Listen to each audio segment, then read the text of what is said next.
નમસ્કાર દર્શક મિત્રો, હું છું રિપોર્ટર યાસીન ભાગોર અને આપ જોઈ રહ્યા છો ફતેપુરા લાઈવ।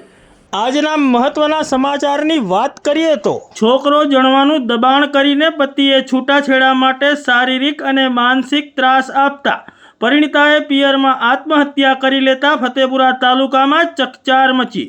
સુખસર પોલીસ મથકે ફરિયાદ નોંધાઈ। આજે તારીખ 8 સપ્ટેમ્બર 2024 અને રવિવારના રોજ બપોરે 3 વાગ્યે મળતી માહિતી પ્રમાણે ફતેપુરા તાલુકાના આમલીખેડા ગામના પારસિંગ વેલજી મહિડાની પુત્રી મનીષાના લગ્ન વર્ષ 2016માં સંતરામપુર તાલુકાના મોટા સરણૈયા ગામના મનોજ નવલ ડામોર સાથે સમાજના રીતિ રિવાજ મુજબ થયા હતા। લગ્ન જીવનના ફળ સ્વરૂપે મનીષાએ 3 દીકરીઓને જન્મ આપ્યો હતો।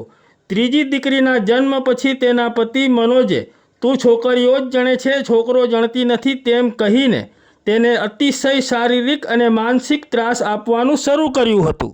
તેમજ તું છોકરીઓ જ જણે છે, છોકરો જણતી નથી, જેથી મારે તને છૂટાછેડા આપવાના છે અને બીજી બૈરી લાવવાની છે તેમ કહીને તેને અતિશય શારીરિક અને માનસિક ત્રાસ આપતો હતો। આવા શારીરિક અને માનસિક ત્રાસથી કંટાળીને મનીષાએ તારીખ 7/9/2024ના રોજ તેના પિયરના ગામ આમલીખેડા ગામે તેના પિતાના ઘરે ઢાળિયાની વળી સાથે ઓઢણી બાંધીને ગળે ફાંસો ખાઈને આત્મહત્યા કરી લીધી હતી, જેના પગલે મનીષાના પરિવારમાં રોકકળ મચી જવા પામી હતી।